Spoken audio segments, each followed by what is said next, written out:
Good morning, everyone. Welcome to one of our last virtual breakfasts for 2023. My name is Eric Anderson, field crops educator down in the southwest part of the state. I'll be hosting today. All right, so today I want to introduce John LaPorte. He is one of our farm business management educators. He's also located down in the southwest corner, and he's going to be talking about marketing your grain crops. So John, thanks for joining us, and the floor is yours. All right, thanks, Eric. So good morning, everyone. When it comes to marketing grain crops, I think the first thing that I want to try to point out is trying to get an understanding of where the market conditions are right now and kind of some of the factors that are at play. I think that's a big key of understanding how we're going to make some decisions for our farms and kind of look at what maybe are some good prices for each of our individual farms, and also look at how maybe we lock some of that stuff in as we go along. The first thing I want to highlight for everybody, what I've got here first off is a graph from excuse me, the USDA's Economic Service or Research Service, ERS. They put out projections every year, usually about February. This one they put out early. This is from back in November. And essentially what ERS looks at every year is they put out projections that roughly about 10 years into the future, but they've got historical pricing and then they have a forward outlook. And I want to draw your attention to the top line here. We can kind of see where the peaks and valleys have been historically. This really big, long, first super tall peak in the line is where we had the ethanol period, where we had the huge demand on our corn crop, which led to a lot of increased prices in some of our other crops. And then we see where that price kind of dipped back down over the next several years until recently when we got to just here in the last couple of years where prices had kind of come back up again, more for supply and demand issues, more globally and domestically versus just necessarily the big ethanol push. So the thing with ERS is you notice that the line in their projection continues south. And I want to point out that the prices that they show here are season average prices. And so what those are, if you're familiar with any of our Farm Bill programming, where we've talked about programs like price loss coverage or our county, we talk a lot about market year prices. Well, season average prices are the same thing. It's just USDA calls them season average. But those are the average cash prices that farms have received throughout the entire marketing year. And usually it's a spillover. So if we think about the crop we're about to harvest here in another month or two, we're talking about the 2023 and 2024 crop because we're going to continue to market into 2024. And so this downward line that we have here is really highlighting that without some kind of price shock, where we had ethanol was a big price shock several years ago, we had some issues in production in other countries. We had a situation over in Ukraine that popped up that also impacted supply. Those type of things are what they consider shocks to the market that cause the prices to go up, either because of an increase in demand or because of supply issues. ERS is highlighting that unless there is another shock to the market, the expectation is that the market will eventually settle into a relatively calm period and prices are going to kind of level itself back out as we get out further into 2032, 2033. You kind of see this flat line here that exists in the latter part of their projection. Why that's important is because when you think about where markets are going to go, we know that we've seen prices are on the decline. The expectation is that without some kind of disruption or shock to that market, we should continue to expect that prices are going to decline over time. So what's that mean for our current situation? Well, if we look at where the projections were back in November, we were looking at ERS was talking about for the crop we're about to harvest, we were looking about $5.70 here on corn. A year from now, the crop we would harvest next fall would be around $4.90.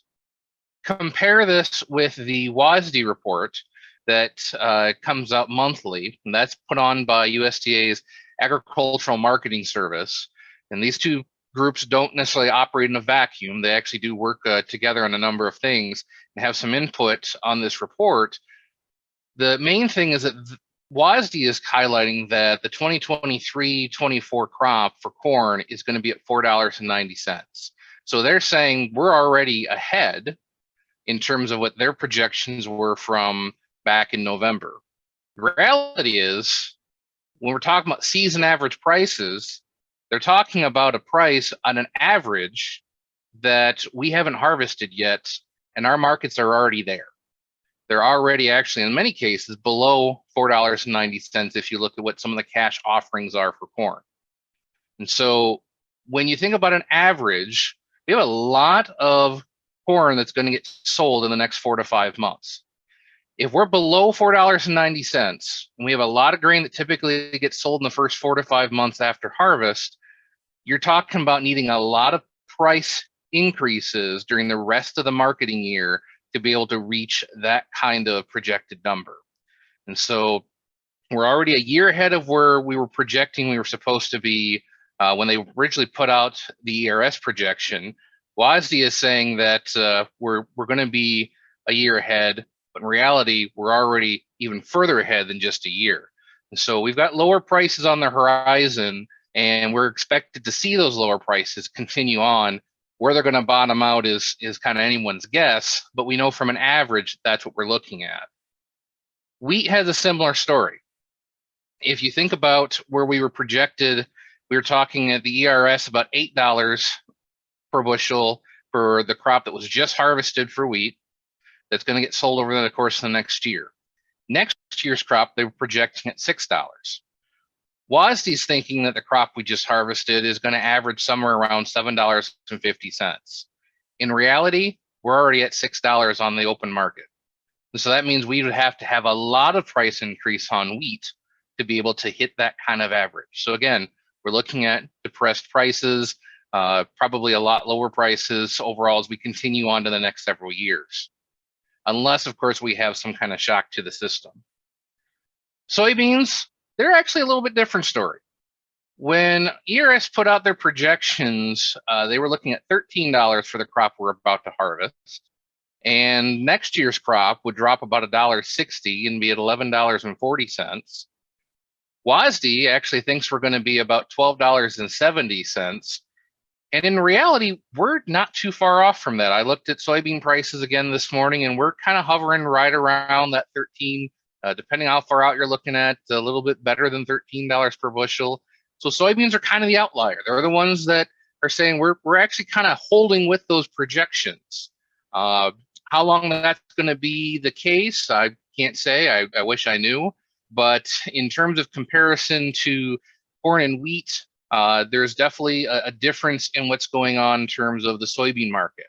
Now, we know there's going to be some interplay between corn and soybeans, and wheat's also a factor in there, but we know corn and soybeans like to kind of compete for acres, and wheat's always trying to muscle their way in there. And I think I saw Dennis Pennington was on the call, and I just want Dennis to know I'm not giving up on wheat. Wheat's going to find some acres in there, but we're going to see some price shifts over time. The question is, when are we going to see that? Well, without having some kind of price shock out there, we have to go back to our historical pricing patterns and think about when we typically are going to see those opportunities for some higher prices. Because even though the average is talking about a decline, we're still going to see some peaks and valleys as we go along. Typically, when you think about a season average pattern, I've got soybeans here on the screen, this graph. We see that there's a downward trend kind of as we get into about February, maybe hangs on to March a little bit. But then we start to get our interest focused on planting, getting that next year's crop in the ground, and we see that the prices start to go up. That's your typical supply and demand, because the crop that was harvested in the previous fall, that supply is running down, and the next supply isn't available yet. And so we have this usual peak of extra demand that comes in right about the time we hit to July, and then we start to see the prices come back down, as we start to anticipate the next harvest coming in. And so if we have these typical seasonal patterns going on, we still have some good opportunity to pick up some additional pricing. We can see some of those higher prices that WASD and ERS are hoping to see. I don't expect we're going to see the level to what they're really projecting to get to their season average, but that doesn't mean we're not going to see some better pricing opportunities. And so that leads to ultimately the question of trying to make the right decision for your farm in terms of what's the right price to kind of pull the trigger on and try to capture for the grain you've got. One of the things that I like to highlight for folks is that we really stick to fundamentals in the fact that we have so much unknown in the market. The market will give us signals on whether it wants the grain now or whether it wants the grain later. And one of the first things that we need to look at is what we typically call carrying charges. These are the difference between the delivery dates on futures contracts, and the difference between the prices on those contracts are what we really have referred to as the market determined storage costs. If there's a wide difference, if there's a big difference between the two prices, what the market is saying is they are willing to essentially pay you to hold on to that grain and deliver it later. But if there's a little bit of difference, like what I've got here on the screen is looking at January to March, we've got a price of $5.01 versus $5.10, a difference of 9 cents. We can discuss whether or not that's a large amount or a little amount, but in the grand scheme of things, I kind of lean for that's kind of more of a little amount based on what we typically can see.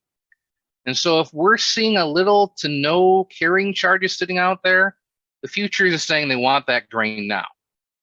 But futures is only part of the equation, because to get to that cash price, you've got to have futures plus basis. And basis is where we start to think about really what our local market conditions are. And so if we see a wide spread between futures and cash prices, we consider that a weak basis. It's usually a negative number. And so if we see a really large negative number, that's saying that the local market doesn't really want your grain now.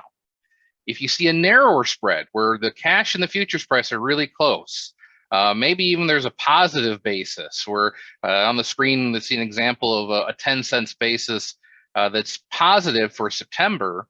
Well, that's saying the local market is essentially almost paying you to bring that grain in now.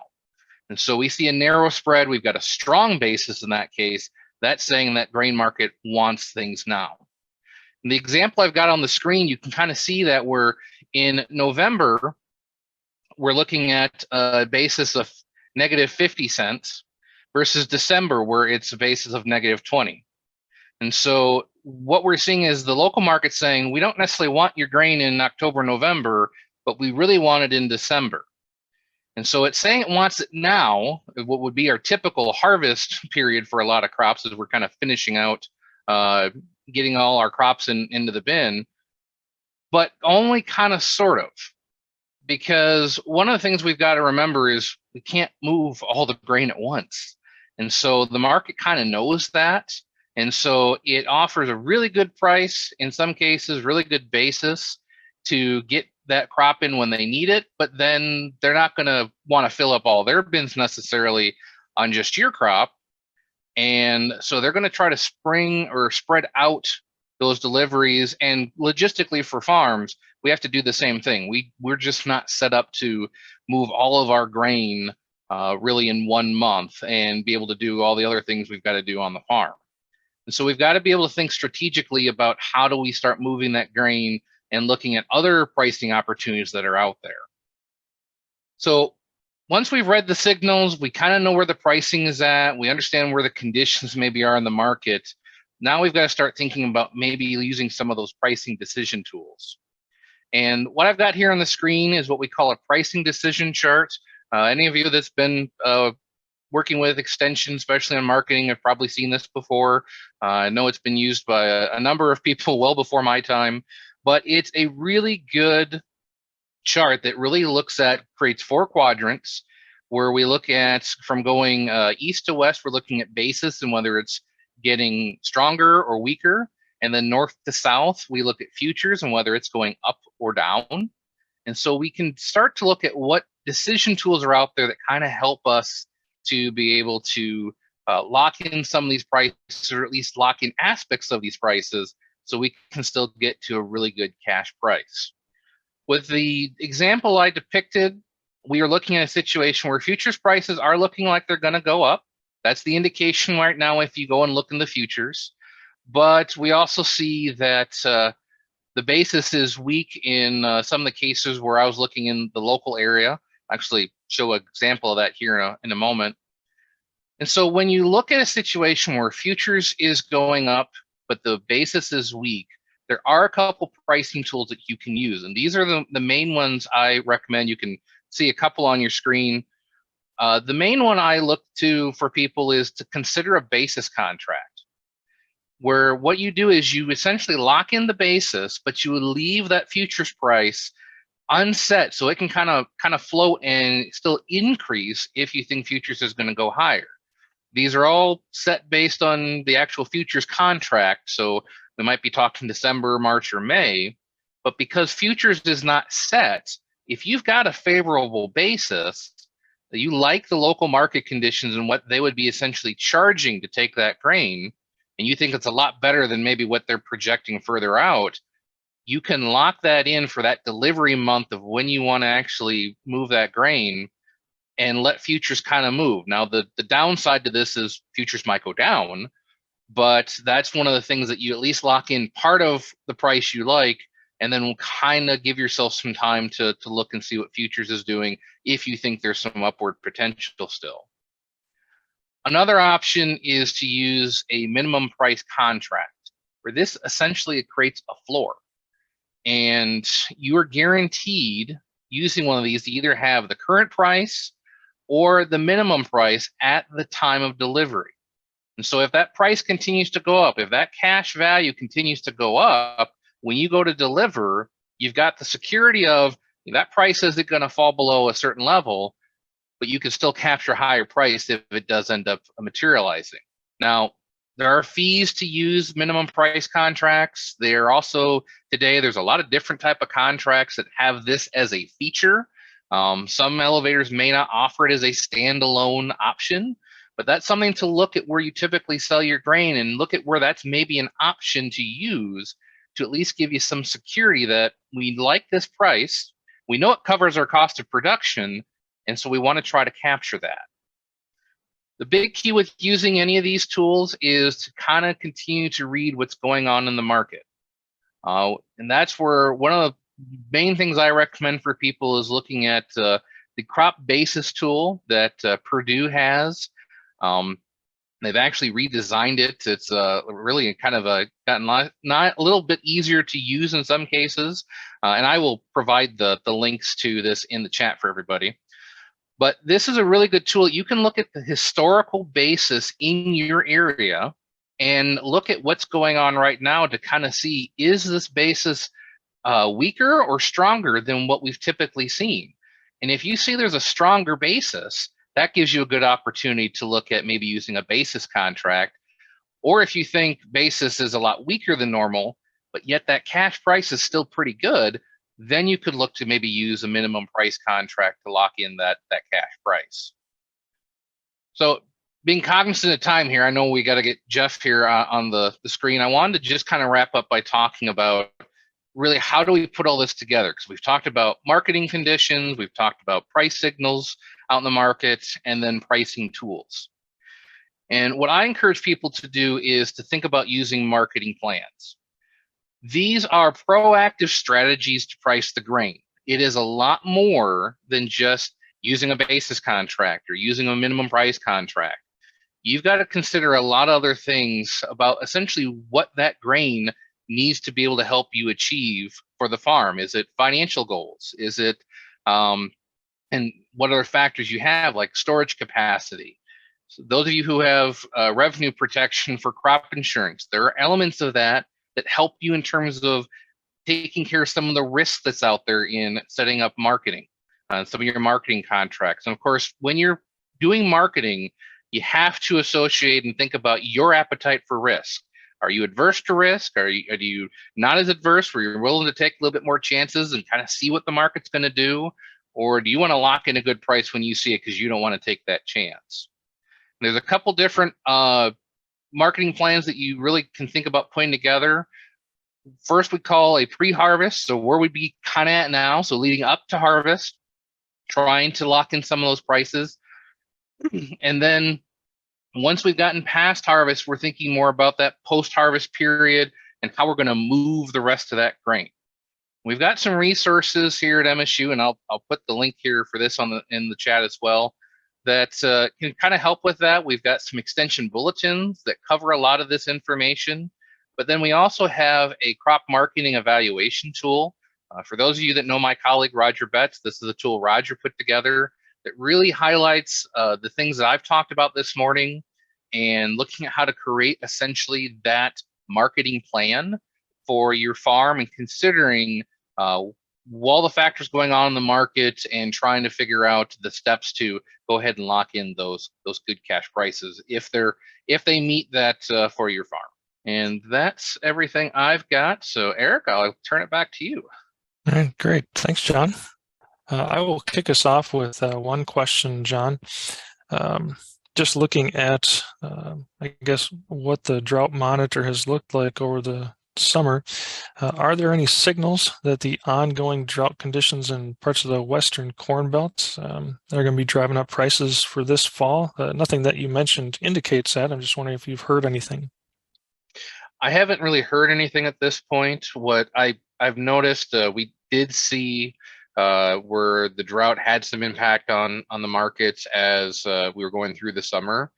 I think now what we're in a period of is because we've actually been getting some rainfall here and there. The expectation is that yields are going to be lower than what they originally projected. How much lower is kind of that big question mark.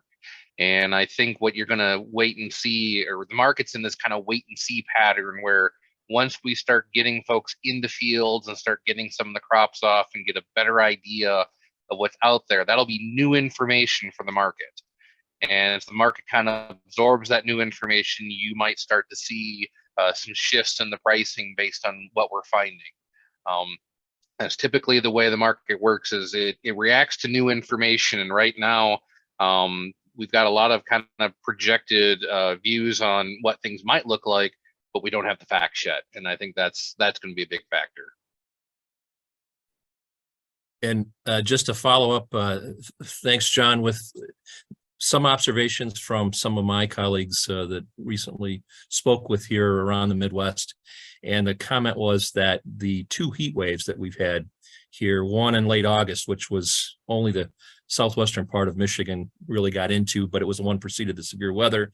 That heat wave and then the one of the last several days have possibly made it a little bit of a difference in the negative, and have accelerated and hastened some maturation not in a positive way, especially for soybeans.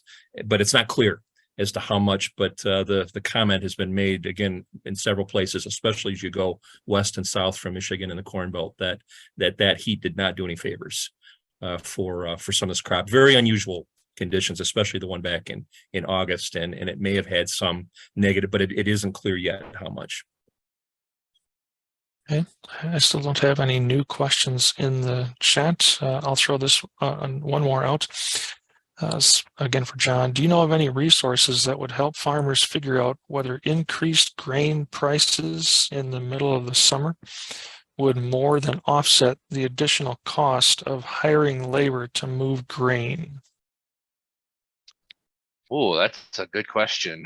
I'm not sure of any tools or anything like that that really specifically analyze that question, but it's a important question that needs to, for every farm that's looking at that situation, definitely would want to look into, because that's usually the big problem is we get into those peaks and valleys of our own busy time. And especially as you get into the summer months, early spring and planting season, that's where the logistics come into problem, is we don't have the personnel to actually move things without hiring more people. I don't know of any tools, but I would certainly be interested to see that myself, because labor continues to be a big struggle for a lot of farm operations, not just moving grain, but for field crop folks, you need the extra person to move grain. Finding that is possibly a difficulty as well. Okay. So Jeff, it looks like I do have one question for you. Any expected impact of the new hurricane as it tracks north up the coast? Is it going to impact us at all here? Right. And if you haven't looked or watched, you're going to be certainly hearing more about this over the next few days. But there is now what is Hurricane Lee, which is still quite a ways out in the Atlantic, moving to the west-northwest. It's moving towards really towards the Leeward Islands, and then ultimately to the southeastern U.S.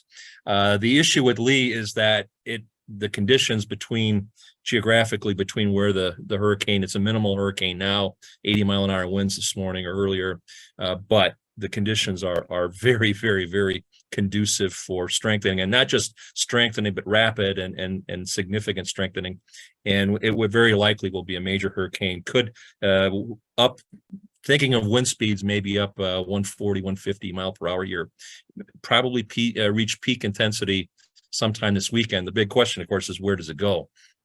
And at least right now, the outlooks have been consistent and missing the Leeward Islands, but still headed towards the southeastern U.S. And if you look at the forecast guidance, given it's approaching the mid-latitudes, with any luck, it will be recurved to the north and ultimately to the northeast, maybe impact some parts of the East Coast, at least indirectly, or the Canadian Maritimes, but it's so far out. It's the confidence in that is less. That one, certainly given the strength of it, what's expected to be, again, a major hurricane, need to keep an eye on this because the forecast may change. But right now, at least if you had to put a guess one way or the other, it would be little or no impact here in the upper Midwest or in the Great Lakes. But the East Coast and certainly the Southeast really need to be wary and watch where this does go, because it could change. But right now, with any luck, hopefully it does recurve and go back out in the Atlantic without doing too much or having much of a visit in the East Coast. That's right now, but it again could change. Okay, great. Thanks, Jeff. So again, Jeff is probably going to need to jump off to get to class. But Jeff, thanks for joining us. We always appreciate Thank you. really your whole season-long effort that you put into helping our field crop folks.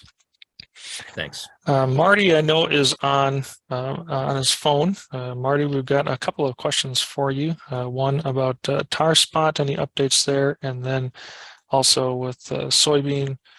Seeing more white molds in soybean, is that going to reduce yields? So any updates on either of those? Yeah. Hey, Eric. So absolutely. I mean, there's a lot of very severe white mold. I'd say it's not as bad as our 2014 epidemic that especially hit the thumb really hard. But yeah, there's a lot of very severe white mold out. I've seen photos from out west, from around this area. Phil Cates is telling me he's got some in his area in the bottom of the thumb. So yeah, it's everywhere. Basically, yeah, we do have a pretty good estimate of yield loss with every increasing percentage of white mold disease. But I mean, it means you're gonna have to go out and actually do some counting and whatnot. And I can share my screen if you like. If you guys can enable that, I don't know if it's possible. Yep, that'd be a Phil thing. All right, he's got me up. Thanks. Thank you. So here we go. Here's a picture then, or a graphic to demonstrate that effect. So yeah, so basically what we have along the bottom axis here is what we would call a disease severity index. You could probably substitute that for percentage of plants with disease. Yeah, but basically for every jump in 10 categories, we're certainly losing pretty significant bushels. So it's really going to just depend on uniformity of disease out in the field too. I think trying to do an assessment, you're going to want to walk around a lot of different points in the field and get a good estimate on the percentage incidence. And then of course the yield potential. But we can make some pretty good predictions based on the percentage of plants that are diseased out there. Yeah. Yeah, So one of the Marty? cooperators I was talking with and had quite a bit of white molds. A lot of it had to do with the lodged soybean.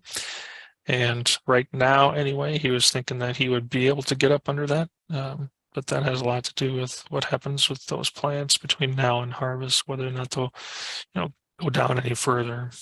Yeah, the damage is pretty much done in terms of white mold too. It's not really going to progress a great deal more, and there's certainly no saving in terms of any, basically once we get into the R4 growth stage, we're really too late for fungicide sprays. They're not going to have any efficacy. There's a lot of talk about oxidate out there as well, and I haven't seen any. We've tried that and haven't seen any benefit from that particular product either. So, Marty, is this chart available online where we could take a look at this or have it at our disposal or not? I could probably put it online. Maybe I'll just write a quick article up about, we have some other articles too, just looking at, percentage disease and what that's going to mean in terms of estimated yield loss. I'll put this up somewhere for us to get access to it, Phil. All right, terrific. Thank you. Yeah. And then Marty, did you have any tar spot updates? Sure. I mean, things are pretty quiet on the tar spot front. There's more counties being confirmed, but it's generally when the confirmations come through too, the pressure is pretty light. So I'd say overall, in Michigan, it seemed that maybe we didn't need to spray for it again this year. I keep getting the question why. Well, that really dry May and June just stopped that initial infections, initial disease progression from the residue where it survives up onto plants. So that just didn't happen, or if it did, it was pretty minimal. And then, once we actually started getting the rains in July, great conditions for tar spot, but there wasn't enough out there to really get the fire started, so to speak, and for it to really take off in time to do a lot of damage. Yeah, thanks, Marty. Yep. I don't have any other questions in the chat right now. Are there any other specialists or educators on this morning who would like to share anything? Okay, I did have one last question come in. This is again from Marty. Is it too early to fumigate wheat and have protection in April? I wonder, what are we talking about there? Is that? I think that's a stored grain really sure. question. Yeah, it's a Chris question, I think. I don't know. I would assume if you have a clean bin, what's most important is having a clean system, so you're not putting good fumigated or putting that fumigant in, and then you have kind of if you've ever pulled up a floor, there's a lot of junk under a floor. So there's that combination of having a nice clean bin and then getting a good fumigation done. And the colder it is, of course, cold weather helps, and having cold winters helps with stored grain, which we're having less of. All right, I'm not hearing anything else from our other specialists, and I've got no more questions in the chat. So I think we'll call it an early wrap. Thanks again, everyone, for joining us, and be sure to catch next week with Dr. Quintanilla about nematodes. That'll be our second to the last one for the year. All right, so everyone have a great day.